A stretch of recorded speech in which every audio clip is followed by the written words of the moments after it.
அந்தமாய் அவைப்பாளாய் ஜோதியாய் நெறிகளாகி சிவமணி விளக்கமாகி வாதியாய் நின்ற ஒன்றன் மலரடி வணங்கினேனே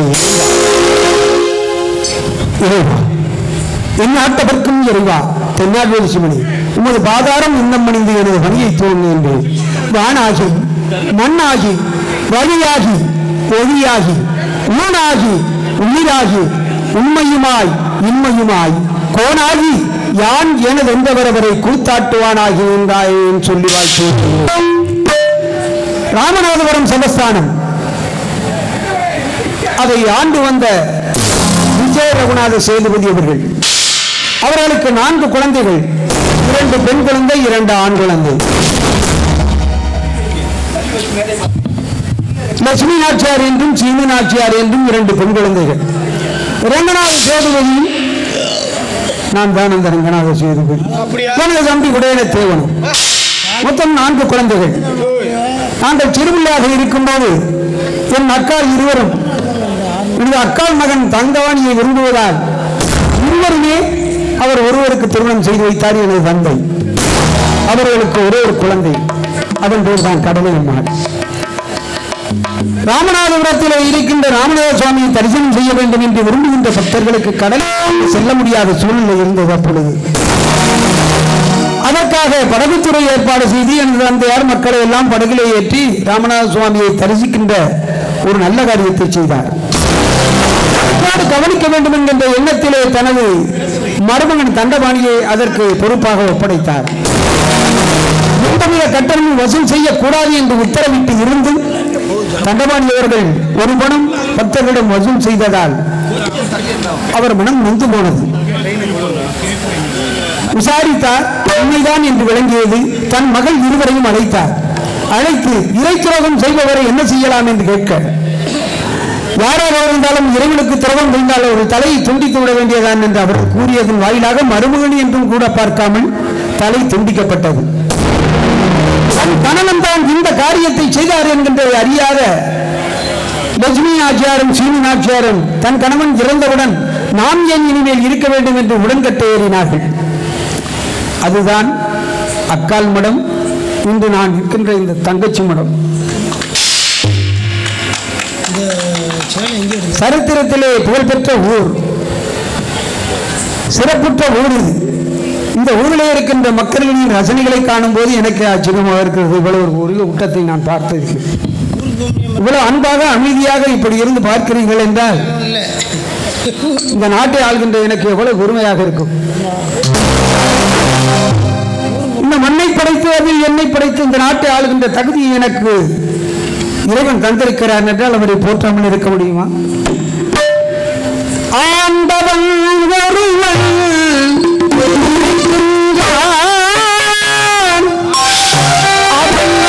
அன்பு மனங்களில் சிரிக்கின்றார். ஆண்டவன் ஒருவன்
எனது நாட்டு மக்களும் நானும் எப்பொழுதும் அன்பு மிகுந்தவர்கள். இந்த நாட்டிலே எந்த குறை வரக்கூடாது என்றால் அந்த நாட்டை ஆளுகின்ற மன்னன் நல்ல மனதோடு இருக்க வேண்டும். அதுதானே உண்மை. அது மட்டுமன்றி மன்னன் மட்டும் நல்லவனாக இருந்து விட்டால் போதுமா? நாட்டிலே இருக்கின்ற மக்கள் அனைவரும் நல்லவர்களாக இருந்தால் தானே நாடு நன்னாடாக இருக்கும். என் நாட்டு மக்களும் சரி நானும் சரி எப்பொழுதும் அன்பு பாசம் எதற்குமே குறைவில்லை. ஆகையால் எனது தந்தையார் இறந்த பிறகு அந்த ராமநாதபுரம் சமஸ்தானத்தை ஆளுகின்ற பொறுப்பு என்னை வந்து சேர்ந்தது. நான் தந்தையை போல் திறமையாக பணியாற்ற முடியாது என்கின்ற காரணத்தினாலே முக்கியமான பொறுப்புகளை எல்லாம் நான் வைத்துக் கொண்டு இந்த நாட்டை 4 பாகமாக பிரித்தேன். ஒன்றை ஓரியிலே ஆளுகின்ற என் தம்பி உடையத்தேவனுக்கு முடிசூட்டி அழகு பார்த்தேன். மற்றொன்றை எனது வளர்ப்பு மகன் தடியத்தேவனுக்கு சிறுபாறை பகுதியை முடிசூட்டி அழகு பார்த்தேன். என் தந்தையார் காலத்தொட்டு பணியாற்றிய முத்துக்குமார் பிள்ளை அவர்கள் அதிபுத்திசாலி ராஜதந்திரி. அவருக்கு பாகநேரி பகுதியை முடிச்சுட்டு வைத்து அழகு பார்த்தேன். அவர்களும் என் பேருக்கு ஒரு களங்கம் வராத வண்ணம் சிறப்பான ஆட்சியை கொடுத்து கொண்டிருக்கின்றார்கள். ஆகையினாலே என் நாட்டிலே எந்த குறையும் இல்லாமல் மக்கள் எல்லாம் மனமகிழ்ச்சியோடு வாழ்ந்து கொண்டிருக்கிறார்கள்.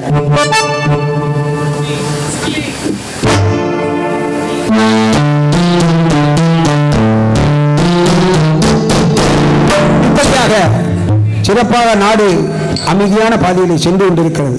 ஆமாம், அதோ ஒரு தேர் வருகிறது போல் தெரிகிறது. பார்த்தால் குமாரபுரத்தையும் தேர் போல் அல்லவா தெரிகிறது. வரட்டும் பார்க்கலாம்.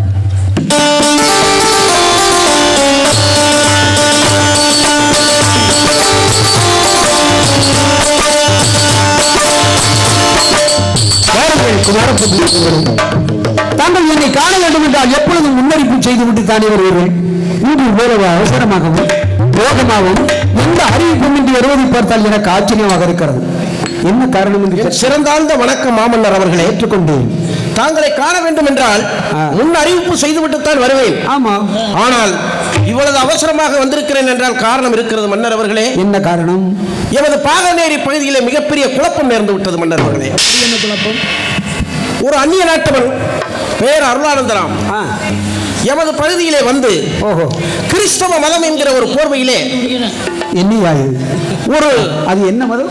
கிறிஸ்தவ மதம் என்கிற போர்வையிலே. ஆமாம், கிறிஸ்துவ மதம். அப்படி ஒரு மதமா இருக்கிறது நம்ம பகுதியிலே.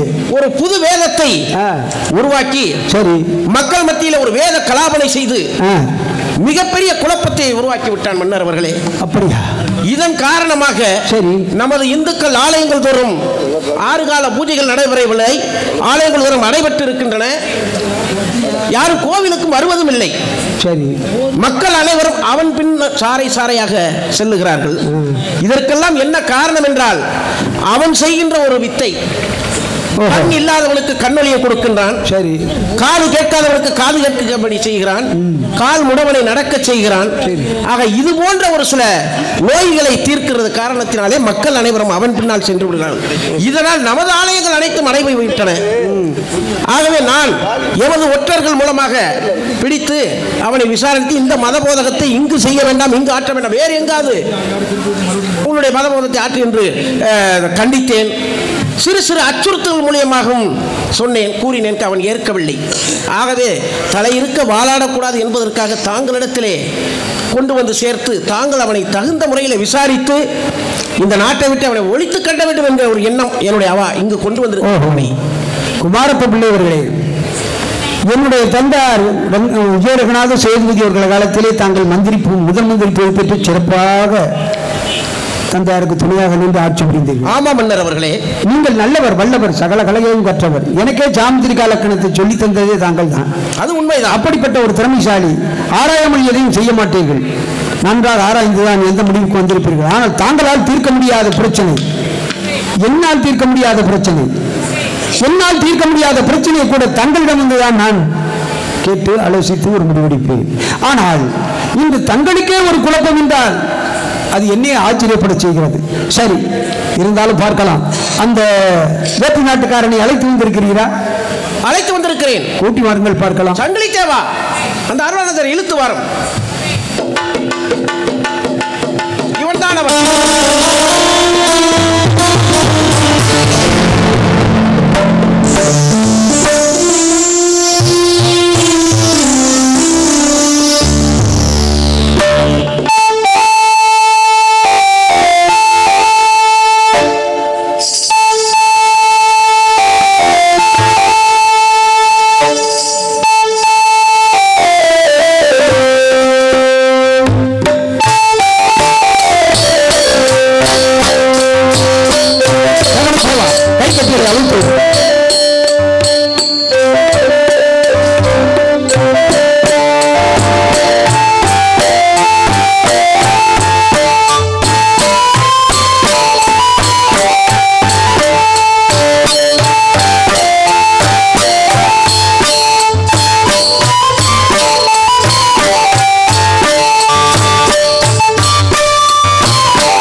என்ன இது பார்த்தால் ஒரு சன்னியாசி போய் தெரிகிறது.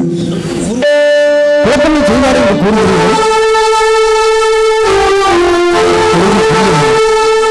இருந்தாலும் கண்ணால் காட்பதில்லை, காதால் கேட்பதில்லை, தீர விசாரிப்பதில்லை என்று கூறுவார்கள். ஆகவே அவர் யாரை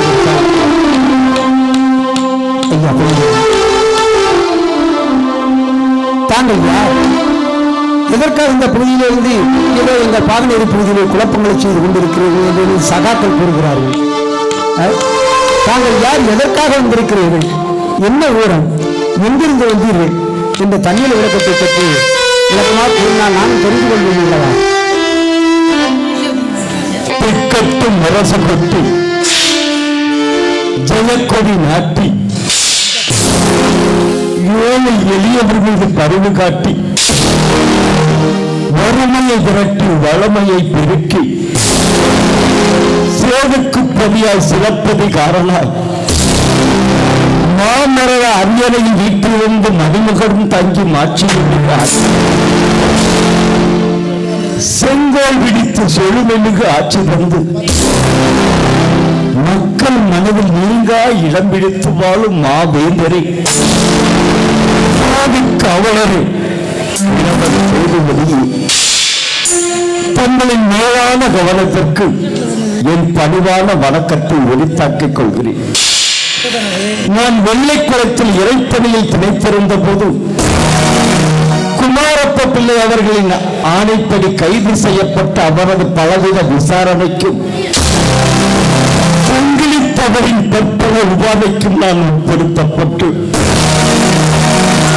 மூன்று விசாரணை வேண்டி மன்னிட்டு காத்திருக்கிறேன். நான் யார்? எந்த நாட்டைச் சேர்ந்தவன் என்ற தன்னிலை விளக்கத்தை அறிய விரும்புகிறேன். ஐரோப்பா கண்டத்தில் உள்ள போர்ச்சுகல் நாட்டின் தலைநகரமான லிஸ்பன் நகரமே நான் பிறந்த தாயகம். எனது தந்தையின் பெயர் சால்வதோர் தே பிரிட்டோ, எனது தாயின் பெயர் டோனா பிரிட்டோஸ் பெரோயிரா, எனது பெயர் ஜான்தே பிரிட்டோ. என் உடன் பிறந்த இரு சகோதரர் ஒரு சகோதரி. என் தாய்மொழி டச்சு மொழி. என் குடும்பம் ராஜ குடும்பத்தை சார்ந்தது. நான் குருவாக திருநிலைப்படுத்தப்பட்டு இறைப்பணிக்காக காத்திருந்த நேரத்தில் இந்தியாவில் குறிப்பாக இந்த தமிழகத்தில் இறைப்பணி மேற்கொள்ள குருக்கள் வரவேற்கப்பட்டனர்.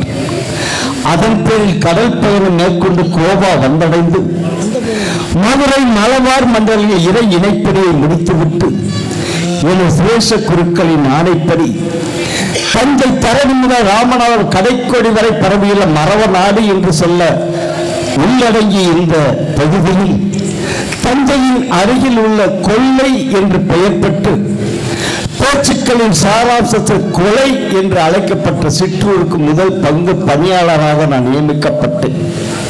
அப்போது இந்த மக்கள் பேசுகின்ற தமிழ் மொழியை தான் அறிந்தால்தான் இறைப்பணி ஆற்றவும் இயன்ற உதவியில் செய்ய முடியுமே என்ற நல்ல எண்ணத்தில் அம்பலக்காட்டில் உள்ள வீரமா முனிவர் என்பவரும் முறையாக தமிழ் மொழியை நான் கற்றறிந்தேன்.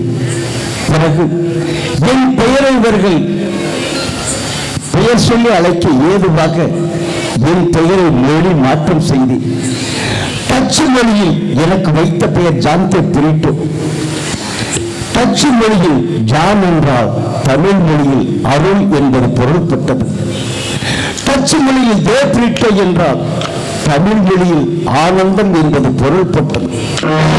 ஜான்தே பிரிட்டோ என்னும் பெயரை அருள் ஆனந்தம் என்று மொழிபெயர்த்து அருளில் ஆனந்தம் கண்டவன இறைப்பணி ஆற்றி வந்த போது இங்குள்ள இந்து மத தேவாலயங்கள் கர்ப்ப கிரகத்தில் உள்ள இறைவனுக்கு ஊழியம் செய்வது அந்தனர் என்று சொல்லக்கூடிய ஐயரின் உயர்குலத்து மக்கள்.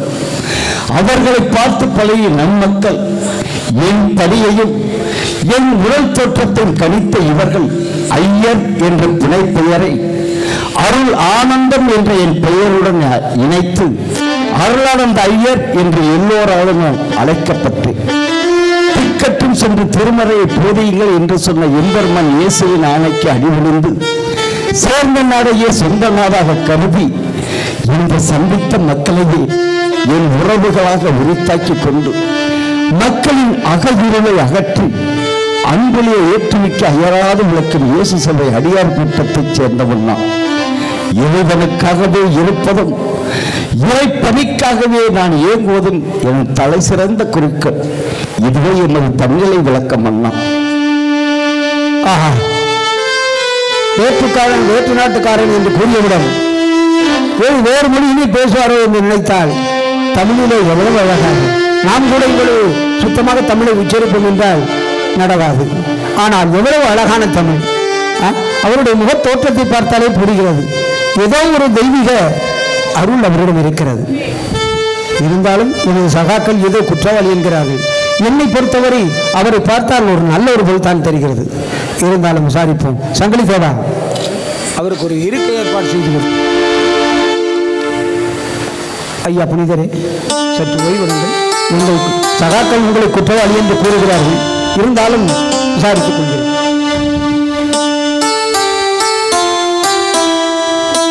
குமாரப்பட்டவர்களே, நான் கூட குழப்பங்களை ஏற்படுத்துகிறான் என்றவுடனே உருவ தோற்றத்திலே பயங்கரமானவனாக இருக்கக்கூடுமோ என்று எண்ணினேன்.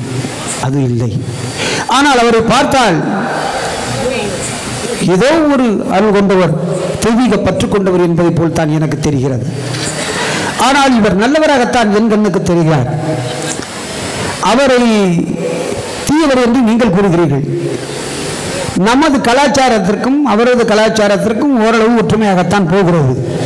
ஆனால் அவர் குற்றம் குற்றம் குற்றம் செய்து விட்டார் என்று கூறுகிறீர்களே, அது எந்த வகையில் நமக்கு பாதிப்பாக ஏற்பட்டது என்பது சற்று தெளிவாக கூற முடியுமா? ஆமாம் மன்னர் அவர்களே, சாமுத்திரிகா லட்சணங்கள் அனைத்தும் தெரிந்தவன் என்று தாங்கள் தான் கூறுகிறீர்கள். நடந்தது, நடக்கப் போவது, நடந்து கொண்டிருப்பது அனைத்து முக்காலமும் அறிந்துதான் இவனை பற்றி நான் கூறுகிறேன். இவன் பசுத்தோல் பொருத்திய புலி என்பது தாங்களுக்கு தெரியவில்லை. ஏன்? கண் இல்லாதவனுக்கு கண்ணை கொடுப்பது போன்றும், கால் இல்லாதவனுக்கு காலை கொடுப்பது போன்றும், அனைத்து நோய்களையும் குணப்படுத்துவது போன்றும் இப்படிப்பட்ட செயல்களை செய்து இதன் காரணமாக நம்மளுக்கு எவ்வளவு பாதிப்பு ஏற்பட்டிருக்கிறது. ஆலயங்கள் ஒரு நடைபெற்று விட்டது அல்லவா? என்ன இது விசித்திரமாக இருக்கிறது. நமது நாட்டு மக்களுக்கு கண்கள் இழந்தவர்களுக்கு கண்களை கொடுப்பதும், கால் இழந்தவர்களுக்கு காலை கொடுப்பதும், ஊனமுற்றவர்களுக்கு கடமைகளை செய்வது தவறா? இதனால் வரக்கூடிய விளைவு என்னவென்று சிந்தித்து என்னது இதனால் என்ன விளைவு? மக்களுக்கு ஆலயங்கள் தோறும் நடைபெற்று விட்டது மன்னா. வேடிக்கையாக இருக்கிறது தங்கள் பேச்சு. ஆலயம் அடைபடுவதற்கும் நமது நாட்டு மக்கள் நலமோடு இருக்க வேண்டும் என்று அவன் பாடுபடுவதற்கும் என்ன தொடர்பு இருக்கிறது? நல்லவர் வல்லவர் நாட்டு மக்கள் நலத்தோடு இருக்க வேண்டும் என்று எண்ணினாரே தவிர வேறு தவறு செய்ததாக எனக்கு புலப்படவில்லையே. ஆலயங்கள் அடைபட்டு விட்டது, இந்து ஆலயங்கள் அனைத்தும் அடைபட்டு விட்டது, அதே நம்பி வாழ்கின்றவர்கள் எல்லாம் பாதிக்கப்பட்டார்கள் என்று கூறுவீர்கள். அதற்கு யார் காரணம்? நாட்டு மக்கள் எல்லாம் தன்னுடைய குறைகளை தீர வேண்டும் என்று மாற்றான் ஓடுகிறார் என்றால் நமது ஆலயங்களிலே அந்த அளவுக்கு சக்தி இல்லை என்று அர்த்தம். அதை நிர்வகிக்கிறவர்கள் பக்தியோடு அதை நடத்தவில்லை என்பதுதான் அர்த்தம். அது யார் குற்றம்? எங்கிருந்தாலும் அந்த ஒருவரிடம் இறை பற்று இருந்து அது நமது நாட்டு மக்களுக்கு நன்மைகளை செய்யக்கூடிய அளவுக்கு பக்குவமாக இருந்திருக்கிறார் என்றால் அவர் எவ்வளவு இறைவனோடு ஒன்றி இருப்பார். நமது நாட்டு மக்களுக்கு ஒன்றுமே நடக்கவில்லை, நமது தெய்வங்கள் எதுவுமே செய்யவில்லை என்றால் அங்கு பக்தி குறைந்து விட்டது. ஆலயங்களிலே ஏதோ தவறு நடந்திருக்கிறது, அதனால் நமது ஆன்மீகம் குறைந்து போனதால் மக்கள் எல்லாம் வேறு இடத்திற்கு செல்கிறார்கள். அப்படி வேறு இடத்திற்கு செல்வதற்கான காரணம் என்ன? நமது ஆட்சியிலே நமது தெய்வங்களுக்கு சரியானபடி எதுவும் செய்யாத காரணத்தால் மக்களுக்கு குறை ஏற்பட்டவுடன் குறையை நிவர்த்தி செய்ய அவர்கள் வேற்று நாட்டுக்காரரிடம் சென்றிருக்கிறார்கள். இதில் தவறு ஒன்றுமில்லை. தாங்கள் ஆட்சியிலே தான் எனக்கு குறை இருக்கிறது. என்ன சாமத்திரிகாலட்சணம் படித்தவர் என்று சொல்கிறீர்கள், உண்மைதான், எனக்கும் கற்றுக் கொடுத்ததும் உண்மைதான். ஆனால் யோசித்து பார்த்தால் நீங்களே தவறு செய்து விட்டீர்களே, இப்படி செய்யலாமா? மன்னர் அவர்களே, பாலஸ்தீனத்திலும் எருசலேமிலும் அங்கேயும் கூட இப்படிப்பட்ட நோய்வாய்ப்பட்டவர்களை குணப்படுத்தினான் இவன் என்ற வரலாறு இருக்கிறது. ஆகவே அதை போன்று இங்கும் வந்து அதே போன்று இங்கு குணப்படுத்துகிறான் என்றால் ஏதோ ஒரு அமானுஷ்யமான சக்தி இவனிடத்தில் இருக்கிறது. அது மட்டுமல்லாது நம்மை பற்றி குறை கூறுகிறீர்கள். பூவோடு சேர்ந்த நாரும் நீங்களும் தானே ஆட்சி நிர்வகிக்கிறீர்கள். அதே நேரத்திலே நம்மளிடத்திலே நரபலி கொடுக்கவில்லையா? பூவில் இறங்குவது போல் நெருப்பில் இறங்கவில்லையா? காளி பூஜை செய்யவில்லையா? அவர்கள் அந்த நிவர்த்தி கடனை, அந்த நோய்களை குணமாக்க பிறகுதானே அந்த நேர்த்தி கடனை செய்கிறார்கள். அவருடைய தேவைகளை பூர்த்தி அப்படியெல்லாம் அப்படிப்பட்ட அமானுஷ்ய சக்தி நம்மளிடத்திலும் இருக்கிறது. அமானுஷ்ய சக்தி வேறு. அது இறந்தவர்களுடைய ஆத்மாதான் அமானுஷ்ய சக்தி என்று சொல்லுங்கள். நீங்கள் தெய்வ சக்தியை நமக்கு இழந்து விட்டது, அதனால அவர்கள் மாற்றான் பண்ணதில் சென்றார்கள். அதுதான் உண்மை. நிர்வாகத்திலே தவறு இருக்கிறது. இவன் குணப்படுத்தவில்லை. வேத புஸ்தகம் ஒன்று வைத்திருக்கிறான், சத்தியம் என்பதும் கையிலே சிலுவை ஒன்று வைத்திருக்கிறான், அது நோய்களை தீர்க்கும் மருந்தாகவும். இப்படி ஏதோ ஒரு அமானுஷ்யமான சக்தியில் அவன் கொடுப்பான். ஏன் நமது தெய்வங்களுக்கு இல்லையா? அப்படி நமது ஆட்சியில் தவறு நடக்கிறது என்று தாங்களே கூறுகிற ஒரு மன்னராக இருந்து கொண்டு, இல்லை மன்னர் அவர்களே, இவன் அப்பேற்பட்டவன், அதற்காகத்தான் இப்படிப்பட்ட பிளவுகள் ஏற்படக்கூடாது என்பதற்காக அச்சுறுத்தலை ஏற்படுத்தினேன். அப்படி அச்சுறுத்தலை ஏற்படுத்தினால் அவர் உயிர் போய்விடுமே என்பதற்காக தாங்களிடத்தில் கொண்டு வந்து ஒப்படைத்திருக்கிறேன். சரி, அச்சுறுத்தினீர்கள். அச்சுறுத்தியவர் எப்படி கொண்டு வர வேண்டும்? இவ்வளவு ரத்தம் சொட்ட சொட்ட அடித்து சித்திரவதை செய்து தலை இருக்க வாடாடக்கூடாது என்று எண்ணுகின்றவர் நீங்கள், தாங்கள் எப்படி கொண்டு வந்திருக்க வேண்டும்? அவன் சுத்தமாக நடக்க முடியாத அளவுக்கு செயலிழக்கின்ற அளவுக்கு அவருக்கு சித்திரவதையை கொடுத்து அவரை கொண்டு வந்திருக்கிறீர்களே, தகுமா? அப்படி அடித்து சித்திரவதை செய்கின்ற அதிகாரத்தை உங்களுக்கு யார் கொடுத்தது? நான் பேரரசன். நமக்கு இல்லாத அதிகாரம் அவரிடத்தில் எப்படி வந்தது? அந்த அதிகாரம் நான் பேரரசன், தாங்கள் சிற்றரசர். என்னுடைய கட்டுப்பாட்டில் தான் நீங்கள் இயங்கிக் கொண்டிருக்கிறீர்கள் என்பதை சற்று புரிந்து கொள்ள வேண்டும். அப்படி என்றால் என்ன? இவ்வளவு வீம்பாக என்னிடம் பேசுகிறீர்கள். நீங்கள் எவ்வளவு கோபமாக அவரிடம் நடந்திருப்பீர்கள். நமக்கு ஏற்பட்ட பாதிப்பை சரி செய்ய வேண்டும் என்றால் நமது தெய்வங்களுக்கு சரியானபடி அதற்கு செய்ய வேண்டிய காரியங்களை செய்திருக்க வேண்டும். மாயம் செய்து விட்டான், மந்திரம் செய்து விட்டான் என்று பிதற்றிக் கொண்டிருக்கிறீர்கள். செய்தது தவறு, மன்னிப்பது சுலபம். மந்திரியாரே, புரிகிறதா உனக்கு? அமைதி நிலவிய கால ஓட்டத்தை அறிவோடு காக்க வேண்டிய மந்திரி புகழ் செய்து சகிக்கக்கூடியதா? நாளை சரித்திரத்திலே ரங்கநாத சேதுபதியும் குமாரப்பிள்ளையும் சேர்ந்து ஒரு சாதாரண துறவியை கொன்று விட்டார்கள் என்று சொன்னால் அது நமது புகழை வாழ்த்தக்கூடியதா? சொல்லுங்கள். பண்பாடு தெரியும், ராஜதந்திரி, மனோதத்துவம் தெரியும். அவ்வளவு தெரிந்தவர்கள் தாங்கள் அவர் நல்லவர் என்பதை புரிந்து கொள்ள வேண்டும். நிகழ்வு நடக்கவில்லை, நடக்காமல் தான் நீங்கள் பேசுவதால் நான் ஏற்றுக்கொள்ள முடியாது ஒன்று ஒப்புக்கொள்ளுங்கள். மறுத்து பேசுவதால் பொய் உண்மையாகி விடாது. என்ன செய்திருக்கிறீர்கள்? ஆட்சியை கொடுத்த எதற்காக? மக்கள் எல்லாம் நலமுறை வைக்க வேண்டும். எங்கிருந்தோ மாற்றான் ஒருவன் மக்களை குணப்படுத்துகிறான். தாங்கள் எனக்கென்ன என்ன வேடிக்கை பார்த்து கொண்டு நமது இந்து மத கலாச்சாரம் குறைந்து போய்விடும். இந்து மதம் என்பது ஆலமரம் போன்றது. அது எந்த கொம்பனாலும் ஒன்றும் பண்ண முடியாது. அப்படிப்பட்ட இந்து மதம் அதை போய் கெடுத்து விடுவான் ஒரு தனிப்பட்ட துறவி என்றால் என்ன? அவர் போர் வீரனாக இருந்தால் கூட சற்று செய்திருப்பேன். ஆனால் சாதாரண ஒரு துறவி, இறைவன் மீது பற்று கொண்டவர், அவரை போய் நீங்கள் இவ்வளவு சித்திரவதை செய்துவிட்டு இவ்வளவு கேவலமாக நடந்து கொள்வீர்கள் என்று நான் நினைக்கவில்லை. இருக்கட்டும், வயதிலே மூத்தவர், ஒன்றும் பேசக்கூடாது. ஆகையினாலே தாங்கள் தயவு செய்து அவரிடம் மன்னிப்பு கேட்டுக் கொள்ளுங்கள். நன்றாக இருக்கிறது மன்னர் அவர்களே. யாரிடத்தில் மன்னிப்பு கேட்பது? ஒரு அந்நிய நாட்டவனை ஆசனத்தில் அமர வைத்து, என்னையே அவமதித்து, சங்கிலித்தேவனை அவமதித்து ஒரு மாற்றான் இடத்திலே மண்டியிடுவதா? கேவலம். மானம் போய் உயிர் காவலா? தங்களிடத்தில் 1000 முறை வேண்டுமானால் மன்னிப்பு கேட்கிறேன். மாற்றான் இடத்தில் மன்னிப்பு கேட்க வேண்டிய அவசியம் இடத்தில் கிடையாது. தவறு என்னிடம் செய்திருந்தால் நீங்கள் என்னிடம் மன்னிப்பு கேட்பது நியாயம். காரணம் என்னவென்றால், ஆனால் தவறு அவரிடம் செய்திருக்கிறீர்கள். காரணம் என்னவென்றால், தாங்கள் தான் எனக்கு இந்த பதவியை கொடுத்தேன் என்ற ஒரு அதிகாரத்திற்காக வேண்டி அவரிடத்தில் மன்னிப்பு கேட்க சொல்கிறீர்களா? அப்படி அல்ல. தவறு யார் செய்தாலும் சரி, நான் செய்தாலும் சரி, மன்னிப்பு கேட்டுத்தான் ஆக வேண்டும். தாங்கள் அவரிடம் தவறு செய்திருக்கிறீர்கள், அதனால் தான் மன்னிப்பு கேட்க சொல்கிறேன். மன்னர் அவர்களே, அவரிடத்தில் நான் மன்னிப்பு கேட்க முடியாது. எத்தனை முறை வேண்டாம் தாங்களிடத்தில் நான் மன்னிப்பு கேட்கிறேன். என்னிடம் தவறு செய்யாத நீங்கள் என்னிடம் எப்படி மன்னிப்பு கேட்பது? புரிந்து கொள்ளுங்கள். முதல் இந்த பாகனில் இருக்கக்கூடிய மக்கள் என்ன நினைப்பார்கள்? என்ன நினைப்பார்கள்? ஒரு குறுநில மன்னர், ஒரு மந்திரியாக இருக்கக்கூடியவன் யாரிடத்தில் போய் மன்னிப்பு கேட்கிறான் என்று எனக்கு எவ்வளவு கேவலம், எவ்வளவு அசிங்கத்தனம் இல்லையா? ஓஹோ, நீங்கள் தவறெல்லாம் செய்வீர்கள், அது பார்த்து கொண்டிருந்தால் என்னை கேவலமாக நினைக்க மாட்டார்கள். உங்களுக்கு தவறு போன்று தெரிகிறது, தவறல்ல. என்றாவது ஒரு நாள் இந்த அதை நிரூபிக்கவனால் முடியாது. அப்புறம் எதுக்கு வீண் வாதம்? மன்னிப்பு கேளுங்கள். நிரூபிக்கக்கூடிய காலம் வரும், கண்டிப்பாக வரும். அப்பொழுதுதான் என்னை பற்றி உணர்வீர்கள். ஆனால் இந்த பதவி வேணாம், பட்டமும் வேணாம், இந்த பதவியை கொடுத்ததற்காக மன்னிப்பு கேட்க சொன்னீர்கள்.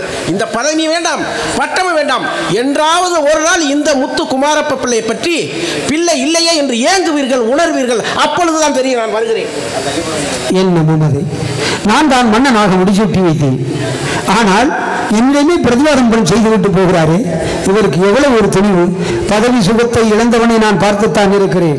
பதவி இல்லாமல் இருக்கவே முடியாது. ஓஹோ, அனுபவிப்பேன். சங்கிலி தவணை காணவில்லையே தரவரு.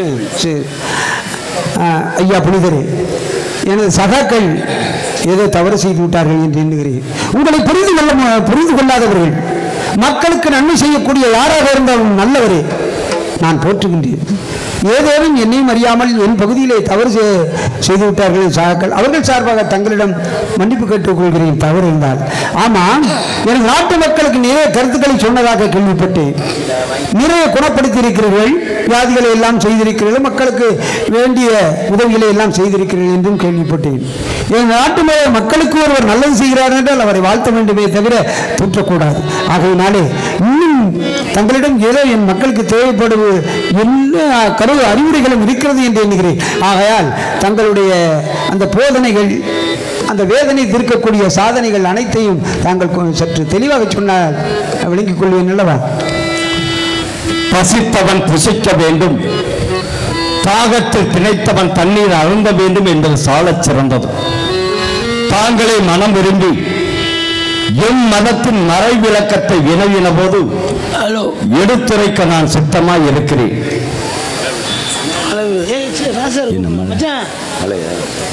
உலகளே மழை இதுங்க.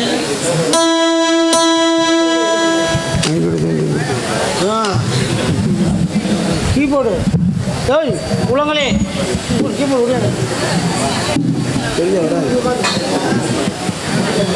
இருங்க பெருசா ஒண்ணு வந்துடாது. எகிப்து நாட்டை ஆண்டது பார்வோன் என்னும் மன்னன். அம்மன்னன் தன் நாட்டின் அடிமை பணிகளை மேற்கொள்ள ஆட்களை தேர்வு செய்யும் பொருட்டு இஸ்ரேல் நாட்டில் மிக மிக வறுமையில் வாடிய பல மக்களை அங்கிருந்து குடிவரச் செய்து தம் எகிப்து நாட்டில் குடியமர்த்தி அந்த எகிப்து நாட்டின் அருவருக்கத்தக்க அடிமை பணிகளை இந்த இஸ்ரேல் மக்கள் செய்து வருமாறு வலியுறுத்தி பல உபாதைகளை கொடுத்து வந்தார். சரி, இதை அறிந்த பார்வோன் மன்னன் வளர்ப்பு மகன் மோயிசன் தன்னை வளர்த்த தந்தைக்கு திருவன்றை பற்பல உதவிகளை அந்த இஸ்ரேல் மக்களுக்கு செய்து வந்தான். அது அந்த மக்களுக்கு பெரும் ஆறுதலாய் இருந்தது. இருப்பினும் இந்த துன்ப காலத்திலிருந்து நாம் நிரந்தரமாக விடுவித்துக் கொள்ள வேண்டுமே என்று எண்ணம் கொண்ட இஸ்ரேல் மக்கள் சதா சர்வகாலம் ஜெபம் செய்து இறைவனை சமர்ப்பித்து விடுதலை விரும்பி வந்தனர். இதை அறிந்த இறைவன் அந்த இஸ்ரேல் மக்கள் தன் அளப்பரிய மக்களாக தேர்வு செய்து கொள்வதுடன் அவர்களை விடுவிக்க வேண்டுமே என்று எண்ணம் கொண்டு எகிப்து நாட்டின் ஆளுமை எல்லையாக கருதப்படுவது செங்கடல். அந்த செங்கடலுக்கு அப்பால் உள்ள பாலும் தேனும் புலியும் கானான் தேசத்தில் இந்த இஸ்ரேல் மக்களை இறைவன் குடியமர்த்தினார். துன்ப காலத்தில் துவண்ட மக்கள் சுதந்திரமாக வாழ்க்கை கிடைத்த போது இறைவன் சித்தப்படி வாழாமல் சமுதாய சீர்கேடான பல பாவச் செயலில் செய்து பாவ படுகொலையை வீழ்ந்து கிடந்தனர். இதை அறிந்த இறைவன் அவர்கள் மனம் புரிந்து வாழ ஏதுவாக மறைமுகமாக சில கொள்ளை நோய்களை அனுப்பினார்.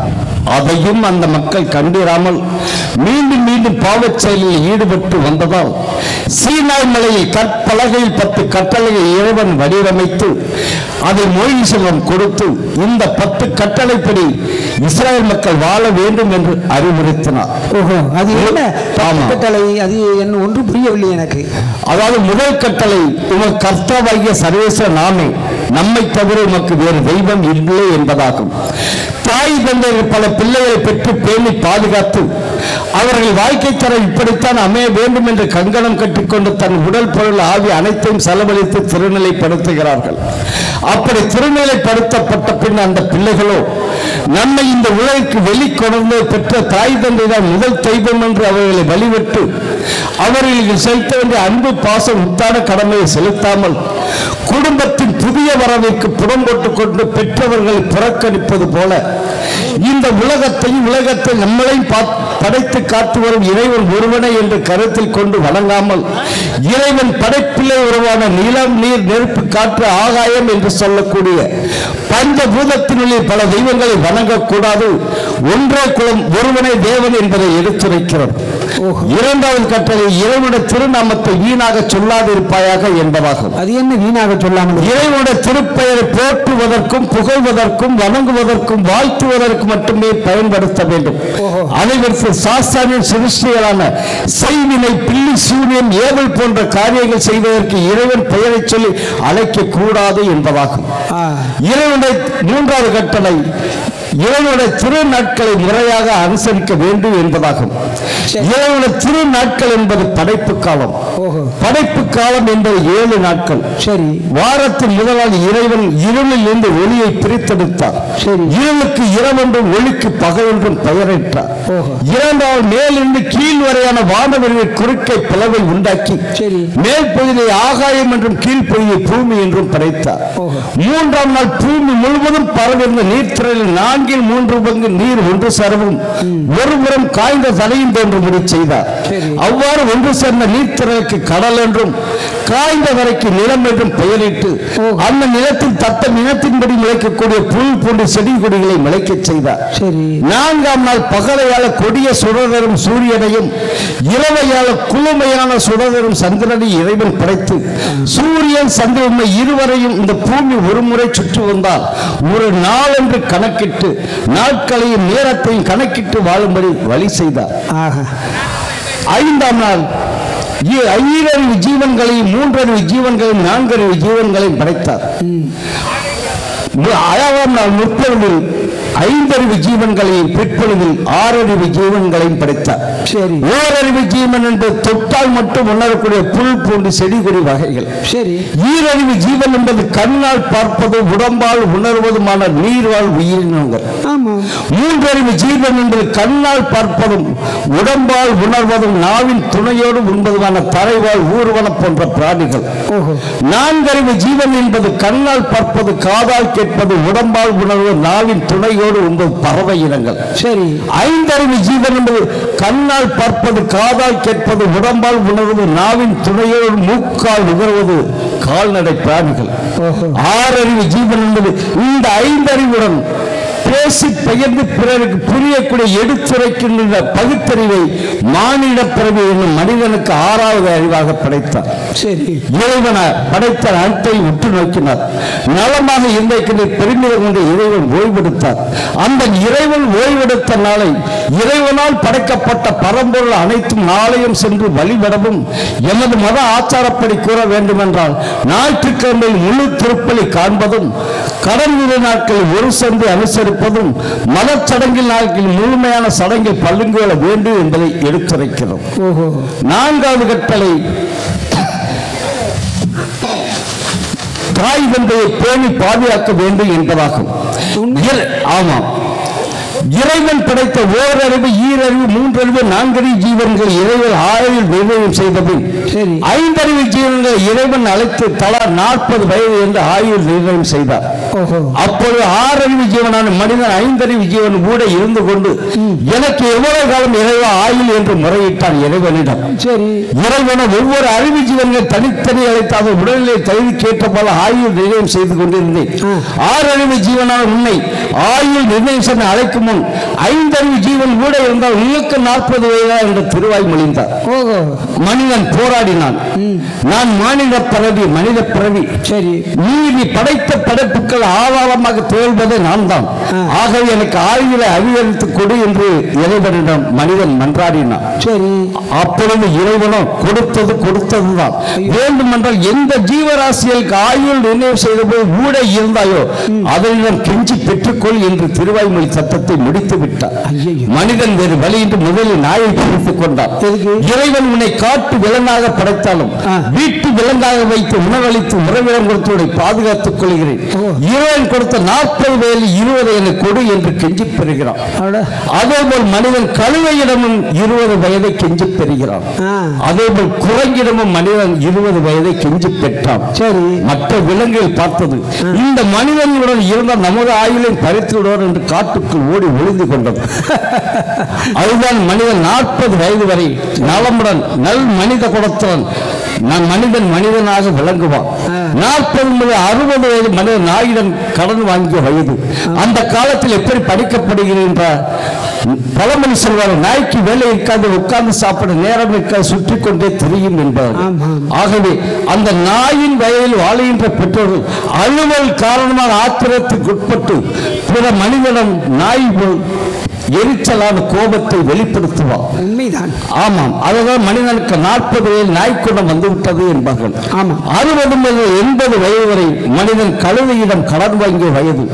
அந்த காலகட்டத்தில் தான் பெற்ற பிள்ளைகளை திருமணம் செய்து திருநிலைப்படுத்த வேண்டிய பொருளாதார கடன் சுமைக்கு உட்பட்டும் அப்படி திருமணம் செய்து முடித்த பின் வருடம் முழுவதும் சீர் சிறத்தி என்ற முறையை சுமந்து பிள்ளைகளுக்கு சமர்ப்பிக்க வேண்டிய காலத்துக்கு கட்டாயத்திற்கு உட்பட்டும் கழுதை பொது சுமப்பவர்கள் குடும்பத்தில் பாரத்தை சுமக்கப்படுகிறான். 80 முதல் 100 வயதில் மனிதன் குறைங்கிலம் கடன் வாங்கிய வயது. அந்த காலகட்டத்தில் அவ நாடி நரம்புகள் தளர்ந்து கூனி குறுகி கண் பார்வை குறைந்து குறைந்து உற்று நோக்க நித்திய ஏற்றி சுருக்கி பார்ப்பவர்கள் கண்ணாடி பார்வை பார்த்தும் ஒரு மாத சொற்றுக்கு இந்த மகன் வீட்டிலும் மறுமாத சொற்றுக்கு அந்த மகன் வீட்டிலும் நிர்பந்திக்கப்பட்டு குறைந்த நிலையில்லாமல் கிளை விட்டு கிளை தாவி வாழ்வது போல் பெற்றோர்கள் இடம்பெயர்ந்து வாழ பணிக்கப்படுகிறார்கள்.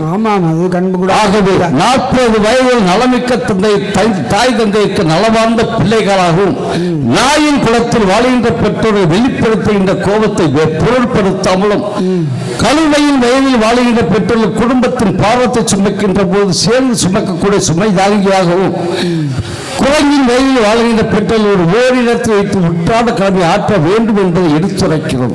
இதுதான் மகன் தந்தை காட்டும் உதவி இவன் தந்தை எண்ணோட்டங்கள் எனும் சொல்லின்படி அமைந்துள்ளது. 5வது கட்டளை கொலை செய்யாதிருப்பாயாக என்பதாகும். என்ன கொலை செய்யாமல் இருப்பது? ஆமாம், இறைவன் மனிதனுக்கு கொடுத்தது 40 வயது, இரவல் பெற்றது 60 வயது என்பது விதிப்பெயர். சரி, இதில் இடையில் ஏற்படுகின்ற அகால மரணம் அடைத்து மதி மரணம் என்றுதான் கருத்தில் கொள்ள வேண்டும். அப்படி அகால மரணத்தில் அதாவது ஒருத்தன் கொலை செய்யப்பட்ட விபத்தில் சிக்க அவன் இறந்து இறைவன் சொன்னதுக்கு அவனோட ஆத்மா இலைப்பாட செய்கின்ற போது இறைவனம் உன்னோட மண்ணுள்ள வாழ்க்கைக்காக இன்னும் பாக்கி இருக்கிறது, மேலும் அகால மரணத்தில் சம்பவித்ததால் உன்னது ஆத்மம் அமைதி காக்க வேண்டிய மோட்ச அமைதியை கெடுத்துவிடும் என்று ஏற்றுக்கொள்ளாமல் நிராகரிக்கப்படுகிறார். மீண்டும் அந்த ஆத்ம மண்ணுலகம் வருகின்ற போது அதன் உடல் அழிக்கப்பட்ட நிலையில் காற்றோடு காட்டாய் கலந்து சாத்தானாக உருவெடுத்து நலமுடன் வாழ வேண்டிய உடலில் புகுந்து கொண்டு அவர்களை பதைப்படுத்திருக்கிறார். தாங்கள் பார்த்திருக்கலாம், நன்மரணத்தில் சம்பவிக்கின்ற மரணங்கள் என்றும் சாத்தானாக உருவெடுப்பதில்லை. அவமரணத்தில் சம்பவிக்கின்ற மரணங்கள் சாத்தானாக உருவெடுக்கும் என்பது மாற்றமில்லை. ஆகவே படைத்தல் காத்தல் அழித்தல் கதிவிலே இறைவன் செயலை மனிதன் செய்யக்கூடாது என்பதை எடுத்துரைக்கும் வகையில் அருள் அல்லது யாதனில் கொல்லாமை கோரல் பொருளை அவன் திணல் என்ற வார்த்தையின்படி அமைந்துள்ளது. 6வது கட்டளை மோகபாவம் செய்யாதிருப்பாயாக என்பதாகும். அது என்ன மோகபாவம்? ஆண் பெண் இருபாலர் இடையிலும் பேச்சு வார்த்தைகள் ஆடை அணியரங்க சரசங்கள் அனைத்தும் வரைமுறையோடு அமைய வேண்டும். ஏனென்றால் நல்ல பேச்சுக்கள் நல்ல சம்பவங்கள் எத்தனை வந்த போதும் இந்த உள்ளமானது எளிதாக ஈர்த்து கொள்ளாது. தவறான பேச்சுகள் தவறான சம்பவங்கள் தவறான செய்திகள் எத்தனை வந்தாலும் அனைத்தையும் இந்த உள்ளமானது ஈர்த்துக்கொண்டு அதை பலமுறை நினைத்து நினைத்து பிரதிபலிக்க செய்து வரம்பு மீறிய செயலுக்கு உட்பட்டு இறுதியில் சிசு கொலை போன்ற சம்பவத்தை நிகழ்த்த நேரிடுகிறோம். ஆகவே ஒரு மோகத்தின் பெயரால் பாவத்தை செய்யக்கூடாது என்பதை எடுத்துரைக்கும் வகையில் அக்காமை செல்வத்திற்கு யாதனை வைக்காமை வேண்டும் பிற கைப்பொருட்களை அமைந்துள்ளது. 7வது கட்டளை களவு செய்யாதிருப்பாயாக என்பதாகும். திரைக்கடல் ஓடி திரவியம் தேடு என்பார்கள். ஒருவன் கடல் கடந்த கடின உழைப்ப பல செல்வங்கள் திரட்டுகிறான் என்ற போதும் அதை அவன் காணுகின்ற போது தன் பட்ட கஷ்டங்கள் எல்லாம் அங்கே மறையப்படும். அப்படி ஒரு கடின உழைப்பை திரட்டப்பட்ட செல்வத்தை ஊன் உடல் உழைப்பின் என்று நட்பின் ஊட நயவஞ்சக எண்ணம் சொந்த ஒருவன் திருடி செல்கின்ற போது கடின உழைப்பில் செல்வத்தை ஈட்டப்பட்டவன் உள்ளம் படுகின்ற வேதனைக்கு அளவே இருக்காது. மேலும் எடுத்தவனுக்கு ஒரு மனது கொடுத்தவனுக்கு பல மறந்து என்ற கருத்துக்கு இணங்க இவன் எடுத்திருப்பானோ அவன் எடுத்திருப்பானோ என்ற சந்தேகத்தில் நல்ல உள்ளத்தையும் கள்ள உள்ளமாக கணக்கெட்டி வீண் பிரச்சனைகள் உருவாகும் என்பது மாற்றமில்லை. ஆகவே அவன் உழைத்து திரவியத்தோடு தான் வாழ வேண்டும் என்பதை எடுத்துரைக்கும் வகையில் உள்ளத்தால் உள்ளலும் தீவை பிறர் கள்ளத்தால் கல்வோம் என்ற வார்த்தையின்படி அமைந்துள்ளது. 8வது கட்டளை பொய் சாட்சி சொல்லாதிருப்பாயாக என்பதாகும். மனச்சாட்சியை தெய்வ சாட்சி என்பார்கள். ஒருவன் ஒரு குற்றத்தை செய்துவிட்டு பொய் சாட்சி மூலம் நான் நிரபராது என்று விடுவித்துக் கொண்டாலும் அவன் செய்த தவறுக்கு ஒரு நாள் தண்டனை அனுபவித்தே தீர வேண்டும். மேலும் பல குற்றவாளிகள் தப்பித்த போதும் ஒரு நிரபராய் தண்டிக்கப்படக்கூடாது என்பது நிறைவு நீதி. ஒருவன் செய்த தவறுக்கு தவறு செய்யாதவனை பொய் சாட்சி மேல் குற்றத்துக்கு உட்படுத்துகின்ற போது இந்த பொய் சாட்சி சொன்னவனின் இறுதி காலம் இறைவனின் சித்தத்தில் கொடிய உபாதை துன்பங்களை அனுபவிக்க நேரிடும் என்பது மாற்றமில்லை. அதைத்தான் தன்னெஞ்சை அறிவது பொய்யேற்க பொய்த்த பின் தன்னெஞ்சை தன்னை சுடும் என்ற வாய்ப்பின்படி அமைந்துள்ளது. 9வது கட்டளை பிறர் தாரத்தை விரும்பாதிருப்பாயாக என்பதாகும். அது என்னது? மனிதன் படைக்கின்ற போது தம் சாயலாக ஆண் மகனை படைத்தார். ஆனால் பெண்ணை படைக்க மறந்து விட்டார். படைப்பு காலம் 7 நாட்கள் முடிந்த பின் மீண்டும் பெண்ணை இறைவனால் படைக்க முடியவில்லை. எப்படியும் இந்த மனிதனுக்கு ஒரு பெண்ணை உருவாக்கினால்தான் இந்த மனித இனம் பழுகி பெருக முடியுமே என்ற எண்ணம் கொண்டு முதல் ஆதி மனிதனுக்கு ஆதாமுக்கு ஆழ்ந்த தூக்கம் வர செய்தார். அவன் அவ்வாறு தூங்கிக் கொண்டு இருந்தபோது அவன் விலா எலும்பை ஒன்றை எடுத்து சுவற்றை வைத்துதான் சித்திரம் தீட்ட முடியும் என்ற சொல்லுக்கு இணங்க அந்த விலா எலும்பை ஆதாரமாக வைத்து பெண் உறவை செய்து அவனுக்கென்று படைக்கப்பட்டான்.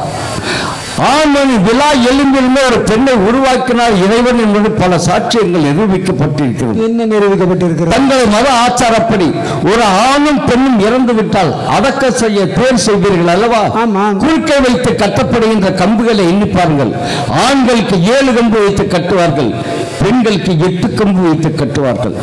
ஏனென்றால் இறைவன் படைப்பிலே ஒரு ஆண்மனுடைய விழா எலும்பு பெண்ணுக்கு கூடுதலாக கொடுக்கப்பட்டிருக்கு என்பதை அறியவும் இவளை பலவீனமான பெண்கள் தன் வயிற்றில் கருவுற்று 10 மாதம் குழந்தை சுமந்து பிரசவம் என்ற பெயரில் பிற என்றால் மறு, சவம் என்றால் இறப்பு, இறந்து மறுபிறப்படைய உபாதையை அவர்கள் மேற்கொண்டு ஒரு குழந்தை பெற்று இருக்கிறார்கள் என்றால் ஆண்மனுடைய விழா எலும்பை பெண்ணுக்கு கொடுக்கப்பட்டதால் தான் அந்த பலவீனமான பெண்கள் பலமான காரியத்தை செய்ய முடிகிறது என்பதை உணரப்பட்டிருக்கிறது. நல்ல கருத்து. அதைத்தான் பிறன்மனை நோக்கா பேராண்மை சான்றோருக்கு அரணென்று ஆற்ற ஒழுக்கின்படி கூறுவது என்றால் ஒருவனுக்கு ஒருத்தி என்ற முறையில் தான் வாழ வேண்டும் என்பதை எடுத்துரைக்கிறது. அதனிடத்து மாற்றான் தோட்டத்து மல்லிகைக்கு தன் மனமுண்டு திருடி தங்கும் பொருளித்த சுவை அதிகம் என்று பிறர் மனைவியை தன்வசம் இயக்கின்ற போது இரு குடும்பம் சிவந்து விடும் என்பது மாற்றமில்லை. 10வது கட்டளை பிறர் பொருளை அபகரிக்காத என்பதாகும். ஒரு ஆற்று மணலில் தன் உடம்பெல்லாம் எண்ணெய் பூசிக்கொண்டு அழுது புரண்டாலும் ஆற்றுள்ள அனைத்து மணலும் ஒட்டுப்படாது, அதன் தகுதிக்கு ஏற்றவாறுதான் ஒட்டும். மேலும் அவன் ஒரு மனிதன் இறைவன் படைக்கின்ற போது இறைவனா என்னென்ன செல்வங்கள் அவருக்கு அருளப்பட்டது, எத்தனை தடைகள் அனைத்தையும் தாண்டி வந்து அவனை சேரும் என்பது மாற்றமில்லை. எந்த செல்வங்கள் அருளப்படாததை இவன் தந்த தவறான வழியில் சேர்த்திருந்தால் அவனது நிலை பெறாமல் வந்த வழியே சென்றுவிடும் என்பது மாற்றமில்லை. ஆகவே இறைவா என்னை படைத்தால் எனக்கென்று என்ன அருளப்பட்டால் அதை கொடு, உள்ளதை வைத்து நல்ல வாழ்க்கை வாழ்கிறேன் என்றுதான் வாழ வேண்டும். அதை விடுத்து ஒளியை புரட்டி போடுவதும் பொய் பத்திரம் போட்டு சொத்துக்களை சேர்ப்பதும் அவரிடம் நிலை பெறாது, வந்த வழியே சென்றுவிடும் என்பது மாற்றமில்லை. இதைத்தான் நடுவின்றி நட்பொருள் வெற்றின் குடியன்றி குற்றமும் அங்கு தகும் என்றபடி 10வது கட்டளை அமைந்ததோ. இந்த 10 கட்டளைகளும் 2 கட்டளையில் அடங்கும் மன்னர் அவர்களே. என்னது? எல்லாவற்றிற்கும் மேல இறைவன் ஒருவனை என்று கருத்தில் கொள்ளவும் தன்னை தான் நேசிப்பது போல பிறரை நேசிக்க வேண்டும் என்பது சுருக்கமாக சொல்லப்படுகிறது. இதுவே எமது மறை விளக்கம் மன்னர் அவர்களே. அற்புதமான கருத்துக்கள், என் நாட்டு மக்களுக்கு தேவையான கருத்துக்கள் தான், அதை மறுக்கவில்லை. ஆனால் 10 கட்டளைகளை சொல்கிறீர்கள், ஆனால் ஒன்றே ஒன்று மட்டும் நான் ஏற்றுக்கொள்ள முடியவில்லை. அது என்னவென்றால், இந்த 9வது கட்டளை ஒருவனுக்கு ஒருத்தியோடு வாழ வேண்டும் என்று சொன்னீர்களே, அதுதான் ஏற்றுக்கொள்ள முடியவில்லை. காரணம் என்னவென்றால், ஒருவனுக்கு ஒருத்தியாக வாழ்வது கிறிஸ்துவ மதத்தில் வேண்டுமானால் இருக்கலாம், ஆனால் எங்கள் இந்து மத கலாச்சாரப்படி எத்தனை மனைவிகள் வேண்டுமானாலும் மணந்து கொள்ளலாம். ஏன், எனக்கே கணக்கெடுத்துக் கொள்ளுங்கள், நிறைய மனைவிகள் இருக்கிறார்கள். இருந்தாலும் பரவாயில்லை. பாருங்கள், எனது மகன் தடியத்தேவனுக்கு 4 மனைவியர் இருந்தும் 5ஆவதாக எனது அக்கால் மகள் கடலை அம்மாளை திருமணம் செய்து கொடுத்திருக்கிறேன். அப்படி என்றால் எங்கள் இந்து கலாச்சாரத்தின்படி ஒருவன் எத்தனை மனைவி வேணாலும் மணந்து கொள்ளலாம் என்கிற சட்டம் இருக்காது. ஒன்றுதான் சற்று இடிக்கிறது. இருந்தாலும் பரவாயில்லை, நிறைய கருத்துக்கள் நல்ல கருத்துக்களை தான் கூறினீர்கள். ஆகவே அது இருக்கட்டும். எனக்கு ஒரு சந்தேகம். அதாவது உங்களுக்கு கடவுள் முருகப்பெருமான் என்று சிவன் பார்வதிக்கு மகனாக பிறந்து வளர்ந்து வருகிறார்கள். அவர்களுடைய வரலாற்றுப்படி பார்க்க போகும்போது ஒரு ஞானப்பழம் என்று ஒரு பலத்தை கொடுத்து எங்கள் பரமசிவன் பார்வதி இந்த குடும்பத்திலே ஒரு குழப்பம் ஏற்பட்டது. அதுபோல் கனியால் ஏதாவது உங்கள் மதத்தில் எதுவும் பிளவு ஏற்பட்டு இருக்கிறதா, இல்லை ஏதாவது கருத்து இருக்கிறதா? ஒரு கனி சிறப்பு பெற்றது உண்மைதான் மன்னர் அவர்களே. மாங்கனியினால் உமது தெய்வங்கள் சிறப்பு பெற்றது உண்மை. ஆமா, அதே போல் என் மதத்திலும் ஒரு கனி சிறப்பு பெற்றது உண்மைதான். அது என்ன? அது இறைவன் ஆதி மனிதனையும் ஆதி பெண்ணையும் படைத்து நிர்வாண மேனியாக சிங்காரவனத்தில் உலாவர செய்து அங்கு உள்ள கனிகளை கொய்து தின்று உங்களை பசியை ஆற்றிக் கொள்ளுங்கள் என்று இறைவன் கட்டளையிட்டார்.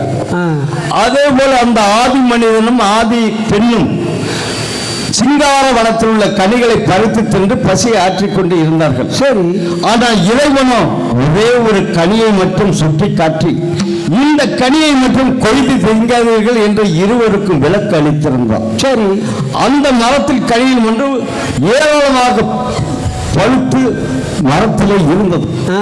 ஆனால் இவர்கள் சாப்பிடுவது மற்ற கனிகளை சாப்பிட்டு பற்றாக்குறையில் அங்கும் இங்கும் அலைந்தார்கள். இதை சாத்தான் கண்டு பாம்பாக உருவெடுத்து அந்த இறைவன் கொய்து திங்காத என்று விளக்கப்பட்ட கனியை பறித்து கொண்டு வந்து இந்த ஆதாமிடம் கொடுத்து, இருக்கின்ற கனியை விட்டுவிட்டு ஏன் இல்லாமல் அலைகிறீர்கள், சுவை மிக்க கனி, இதை சாப்பிடுவீர்கள், மோட்சம் பெறுவீர்கள் என்று சொன்னது. ஆனால் அந்த ஆதாமோ இது இறைவனால் கொய்து திங்கக்கூடாது என்று விளக்கப்பட்ட கனி, ஒருபோதும் அதை தொட மாட்டேன் என்று நிராகரிக்கிறார். சரி, அதே பாம்பானது ஏவாளிடம் சென்று ஏவாளிடம் ஆசை வார்த்தை கூறி, இதை சாப்பிடுங்கள், நீங்கள் மோட்சம் பெறுவீர்கள், நீங்கள் விமோச்சனம் பெறுவீர்கள் என்ற ஆசை வார்த்தை கூறியதும் அந்த கனி இறைவன் கொய்து திங்காதே என்று விளக்கப்பட்ட கனியை ஏவாளும் தின்னும் ஆதாமும் தின்ன பிறகு அந்த ஆதாமிற்கு ஆசை, பாசம், அச்சம் அனைத்தும் வந்தது. அந்த பெண்ணுக்கும் அச்சம் மடம் நானும் பயிர்ப்ப நானும் உதயமானது. அப்பொழுதுதான் அவர்கள் நிர்வாணமாக இருப்பதை அவர்கள் அறிய முடிந்தது. அவர்களுக்கும் அந்த சந்தோஷம் ஏற்பட்ட பின் இலைதலைகளை பறித்து ஆடையாக உடுத்தி அவர்களுக்கு குடும்ப உறவு உருவாகி இன்று நீங்களும் நானும் நிற்கிறோம் என்றால் அதன் பிரதிபலன் தான். இல்லை என்றால் நாமளே உருவாகி இருக்க முடியாது. அந்த இறைவன் எந்த கனியை கொய்து திங்காத என்று விளக்கப்பட்டாரோ அதுதான் கொய்யாக்கனி. என்ன சொல்லுகிறீர்கள்? ஆம் மன்னர் அவர்களே, கொய்யா கனியா? ஆமா, அதற்காகத்தான் அதற்கு பெயர் கொய்யாத கனி என்று கொய்யா கனி. ஆமா ஆமா. நான் இதுவரை இந்த கருத்தை கேள்விப்பட்டதில்லை. தாங்கள் சொல்லித்தான் இது தெரிந்திருக்கிறது. மிக்க சந்தோஷம்.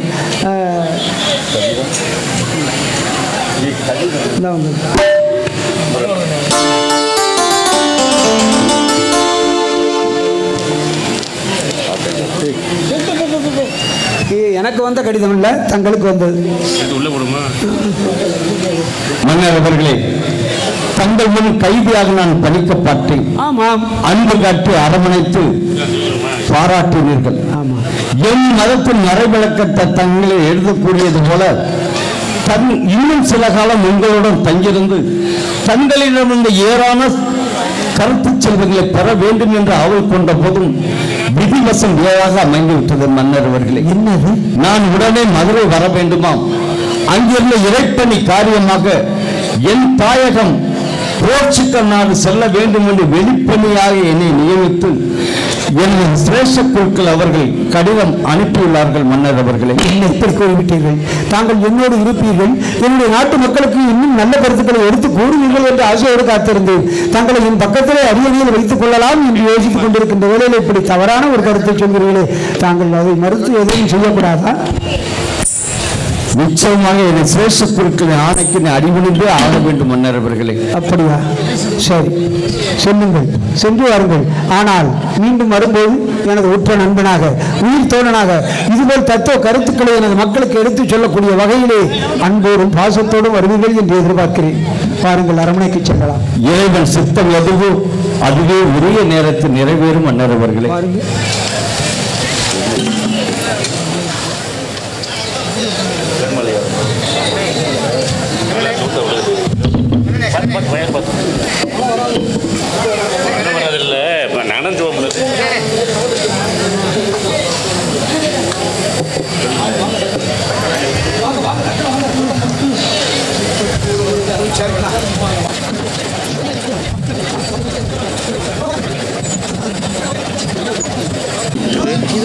அருமையான நாடகம், நல்லா இருக்கும் கதை. மழை வருதுன்னா கொஞ்சம் சிரமம் தான், இருந்தாலும் கொஞ்சம் அமைதியாக இருந்தீங்கன்னா தேவையில்லை. மழை ஒன்றும் பெருசாக வந்துடாது, இங்கே இப்போ எதிர்பார்க்குற அளவுக்கு பெருமழை வராது, சும்மா தூரல் விழுகுது.